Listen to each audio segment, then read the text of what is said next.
নমস্কার বন্ধুরা, আমরা যখন খেতে বসি তখন আমাদের মন যা চায় আমরা তাই খাওয়া শুরু করে দেই। সেই সময় একদিকে যেমন থাকে ক্ষুধা, তেমনি মনের তৃপ্তি মেটানোর জন্য আমরা সামনে যা পাই তাই খাওয়া শুরু করি। এতে কি হয়, আমাদের নিজেদের অজান্তেই আমাদের পাকস্থলীতে সেই খাদ্যগুলি যখন একসঙ্গে গিয়ে জমা হয়, হজম প্রক্রিয়ায় ব্যাঘাত ঘটে। সেই সময় বিভিন্ন শরীরের বিষক্রিয়া সৃষ্টি হয়, ফলে আমাদের বিভিন্ন শারীরিক সমস্যার সম্মুখীন হয়। আমরা হয়তো বুঝতেও পারি না যে কোন খাবারগুলো খাওয়ার জন্য আমাদের শরীরে বিষক্রিয়া সৃষ্টি হয়েছে বা কী বিষক্রিয়া সৃষ্টি হয়েছে। আর এর ফলে মাঝে মাঝে আমাদের বিভিন্ন শারীরিক গোলযোগের সৃষ্টি হতে দেখা যায়, যেমন পেট খারাপ, বদহজম, পেট ব্যথা, গ্যাস, অম্বল, বিভিন্ন সমস্যার সম্মুখীন হতে হয়। এমনকি মাইগ্রেনের মতো সমস্যাও এসে আমাদের শারীরিক সমস্যার সৃষ্টি হয়, প্রচণ্ড মাথা যন্ত্রণা করতে থাকে। তাই বন্ধুরা, আজ আমরা জানব যে কোন কোন খাবারগুলো একসঙ্গে খাওয়া ঠিক নয়। শরীর সুস্থ রাখতে পুষ্টিকর খাবারের বিকল্প নেই। কিছু পুষ্টির মিশ্রণ শরীরের জন্য অত্যন্ত উপকারী বলে প্রমাণিত হয়েছে, যেমন ভিটামিন ডি এবং ক্যালসিয়াম, আয়রন এবং ভিটামিন সহ আরও কিছু উপাদান। আবার কিছু খাবারের সংমিশ্রণ শরীরে শুধু অস্বস্তি সৃষ্টি করে না, বরং স্বাস্থ্য সমস্যাও বাড়িয়ে দিতে পারে। যেমন আমরা সবসময় শুনে আসছি দুধের সাথে দই খাওয়া উচিত নয়। একইভাবে আরও কিছু খাবার রয়েছে যেগুলো একসঙ্গে খাওয়া উচিত নয়, যেগুলো এই ভিডিওতে পরপর জানবো আমরা। তাই ভিডিওটি সম্পূর্ণ দেখতে থাকুন। আর চ্যানেলটিতে যারা নতুন আছেন, ভালো লাগলে সাবস্ক্রাইব করে পাশে থাকা বেলটিকে অন করে রাখুন, যাতে নতুন ভিডিওর নোটিফিকেশান সাথে সাথে পেয়ে যান। অসংখ্য ধন্যবাদ। অনেকেই খাবারে মিষ্টি স্বাদ বাড়ানোর জন্য বিভিন্ন ফল খেয়ে থাকেন, অথচ পুষ্টিবিদরা পরামর্শ দেন খাবারের সাথে কখনোই ফল খাওয়া উচিত নয়। এই দুই খাবার একসঙ্গে খেলে হজমের সমস্যা হতে পারে। সেই জন্য সকালের খাবার হিসেবে ফল আলাদা করে খেতে পারেন। এছাড়াও মনে রাখতে হবে, খাবার এবং ফলের মধ্যে পর্যাপ্ত সময়ের ব্যবধান রাখতে হবে। এবার বলবো, চর্বিযুক্ত মাংস এবং স্যাচুরেটেড মাংসের সাথে পনির খাওয়া কখনোই উচিত নয়, কারণ এর ফলে স্যাচুরেট ফ্যাট এবং সোডিয়ামের মাত্রা প্রচুর পরিমাণে বাড়তে পারে।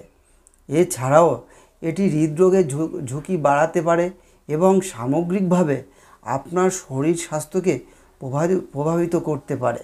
সেই জন্য খাবারে ভারসাম্য বজায় রাখতে চর্বিহীন মাংস খান এবং কম চর্বিযুক্ত পনির খেতে পারেন। প্রিয় বন্ধুরা, আজ আমরা জানব সাইট্রাস ফলের সঙ্গে দুধ বা দুগ্ধ জাতীয় খাবার খাওয়া সম্পর্কে। যেমন কমলা লেবুর মতো অন্যান্য সাইট্রাস ফলের মধ্যে অ্যাসিড থাকে। এটি যদি দুধ বা দুধ জাতীয় খাবারের সঙ্গে খাওয়া হয়, তবে এই অ্যাসিড ভীষণভাবে হজমের সমস্যা হতে পারে। এইসব কারণে এইসব টক জাতীয় খাবারের সঙ্গে দুধ জাতীয় খাবার খাওয়া এড়িয়ে চলুন। পাশাপাশি এই জাতীয় দুটি খাবারের মধ্যে পর্যাপ্ত সময়ের ব্যবধান রাখুন। বর্তমানে আমরা সকলেই কম বেশি বিভিন্ন রোগের সমস্যার সম্মুখীন। সেই জন্য চিকিৎসায় আরোগ্য লাভের জন্য আয়রন এবং ক্যালসিয়াম জাতীয় ঔষধ কিংবা খাবার খেয়ে থাকি। কিন্তু এই ক্যালসিয়াম এবং আয়রন জাতীয় উপাদান একসঙ্গে খাওয়া হলে শরীর একই সঙ্গে উভয় পুষ্টি শোষণ করতে পারে না। ভালো শোষণের জন্য ভিটামিন সি এর, আয়রন এবং ভিটামিন ডি এর সাথে ক্যালসিয়াম খেতে পারেন। এবার একটি গুরুত্বপূর্ণ বিষয় সম্পর্কে আমরা জানব।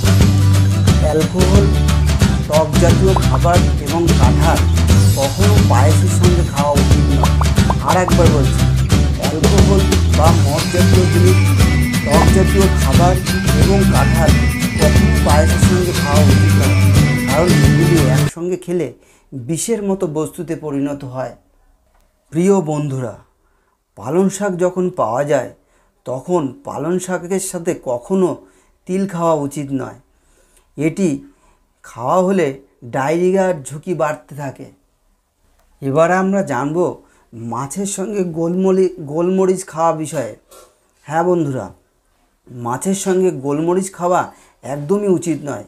কারণ মাছ খাওয়ার পর গোলমরিচ খেলে শরীরে বিষাক্ত বস্তু সৃষ্টি হয়, যা আমাদের শরীরে সাংঘাতিক সমস্যার সৃষ্টি হতে পারে।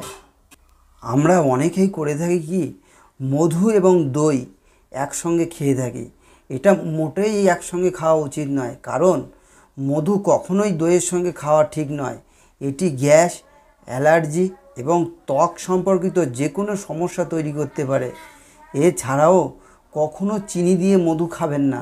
এটি খাওয়া মানেই আপনি বিষ খাচ্ছেন, তাই সম্পূর্ণ এড়িয়ে যাবেন। মধুর সঙ্গে চিনি কখনোই খাবেন না।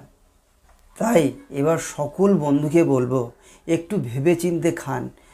তাই সকলের সর্বশেষে সকলের সুস্থতা কামনা করে আজ এখানেই শেষ করলাম। ভালো থাকুন, সুস্থ থাকুন, ধন্যবাদ।